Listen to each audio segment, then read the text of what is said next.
Namdi Kanu has triumphed in court, passing some of his appeal has been granted. What do you say, sir? Thank you for having me. I'm going to tell you that it's not unexpected.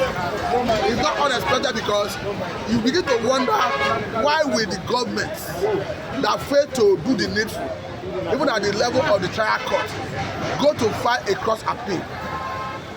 For me, what are they looking for? To tell you that what they were doing is political. Can they come out in all honesty to address the press that they want Namdi Kanu to be convicted to death? They cannot do that, but they will follow back door to go and file a cross of appeal. And there's one fundamental that people are not looking at. At the level of the trial court, Namdi Kanu consistently asks one question, talking about the trial judge. Do you have right to waive my right of appeal? Because in the course of prosecution, before the judgment was given, Namdi Kanu was supposed to give his final address to the court, but the court and the judge denied him that opportunity. And I think that formed the base of his appeal, because if you must convince somebody on the basis of the allegation leveled against him, you must be proven beyond reasonable doubt. He must be given fair hearing. How can you explain that you give somebody fair hearing where he consistently in the open court asked the judge, do you have a right to waive my right of appeal, right of final written address? And by our standard, even if he was the one representing himself, even if you want to convict him, why don't you give him that right to address the court in his final address? And perhaps he had written that final address and he was not allowed to do so. So for me, it was certain that there was a predetermined agenda against Namdi Kanu. But for me, the beauty of litigation is that the trial judge will not have the final say, as we have not seen the case in the appellate court. In the wisdom of the appellate court, even the cross appeal they filed to even bring more harsh judgment against Namdi Kanu have been quashed. To tell you that it is not good to have evil mind against anyone. Because look at what Namdi Kanu stands for. Currently, we are even seeing Northerners who are even currently coming out to speak for Namdi Kanu. That even in the face of the terrorism occasion by Fulani militias, we are seeing that Namdi Kanu was like a low voice, speaking about the impending danger that Fulani bandits protect. But currently, we are looking at how to solve the problem of Fulani terrorists. But he was the only man telling the world, telling Nigerians that these people are dangerous. We saw Ghanaian government in 2010 chasing the Fulani terrorists away out of their country using the federal might.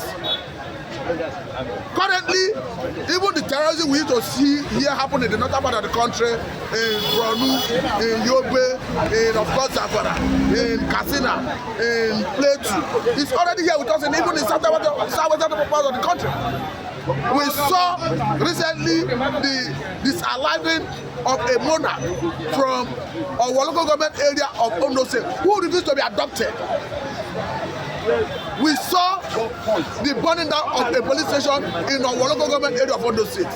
Before we now saw this mass adoption of school children and teachers in Oyo State. Had Nigeria government listened to Namdi Kanu, they would have put safety measures in place to forestall this trend we are getting currently. So instead of even vilifying Namdi Kanu, they should even honor him as a man who saw the danger coming and gave the warning. All right, a lot of people are saying that the federal government is prosecuting Namdi Kanu because he believes so much in the division of Nigeria. Is this especially the reason why? Now, even if you say he believes in the division of Nigeria, there is nothing sacrosanct about Nigeria to the extent that Nigeria is signatory to a UN charter that talks about self-determination. African charter that talks about self-determination.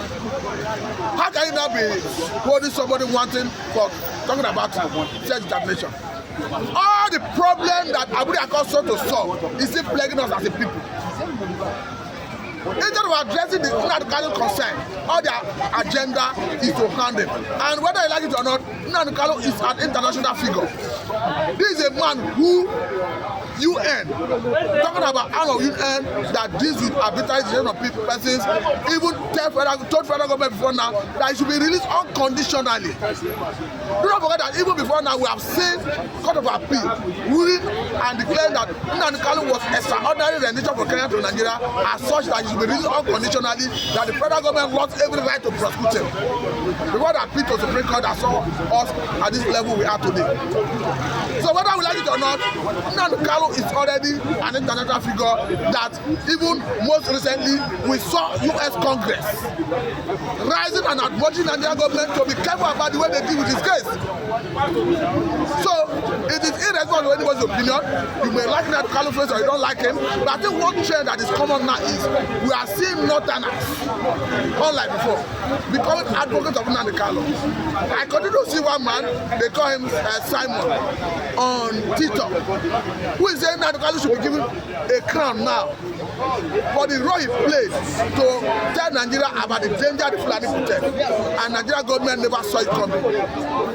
So for me, I want to say that it's good a thing this appeal is on. Let us see what the federal government will argue at the level of appeal. I want to even see federal government come out openly to tell the world and Nigerians to their face that we want Namdi Kanu kids, whether they can have that boldness to say it.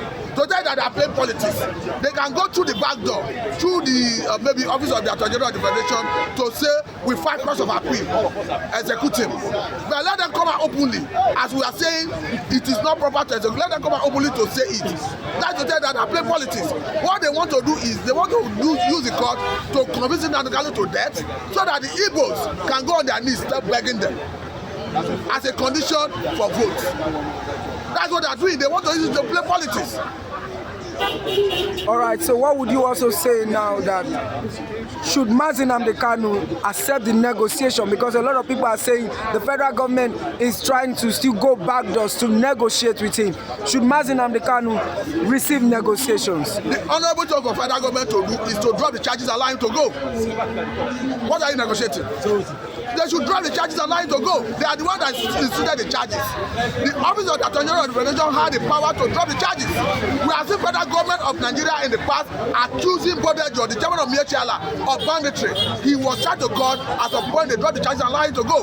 At some other point we saw the federal government arresting the same man, accusing him of forming vigilante group, arming them without the consent of federal government. He was arrested. At some point he was allowed to go.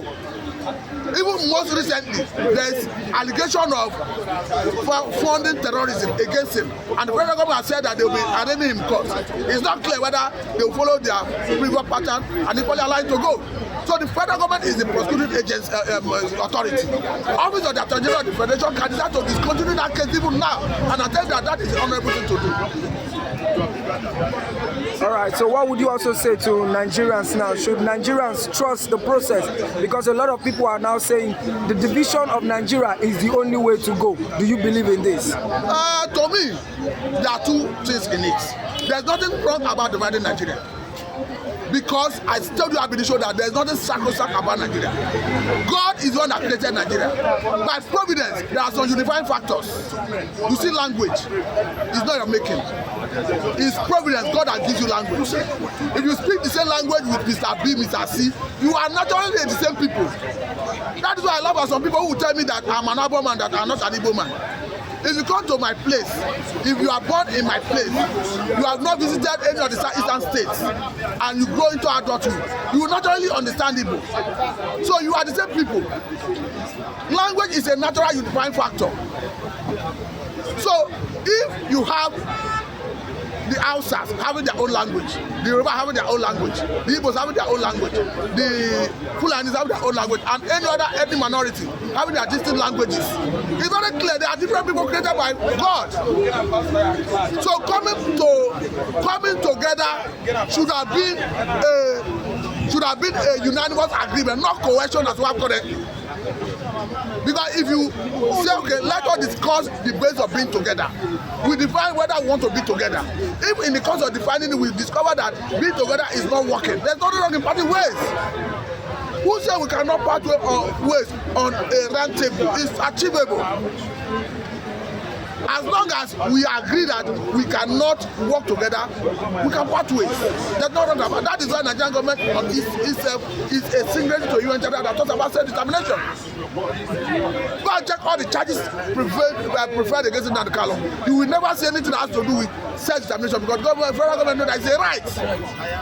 If I write today and say my region need to succeed on the basis of self-determination, I have not committed any known offence both locally and internationally. So I don't know the noise about whether Nigeria is not one by providence.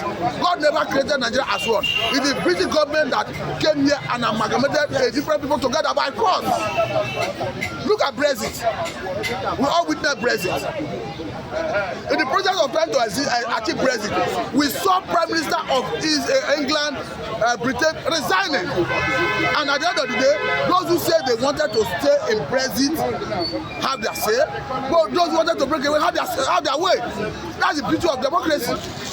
So if you are talking about Biafrans saying they want to leave, invite UN, invite African Union, invite European Union, conduct a referendum, go and convert your opinion, bring to people why they should remain in United Nigeria.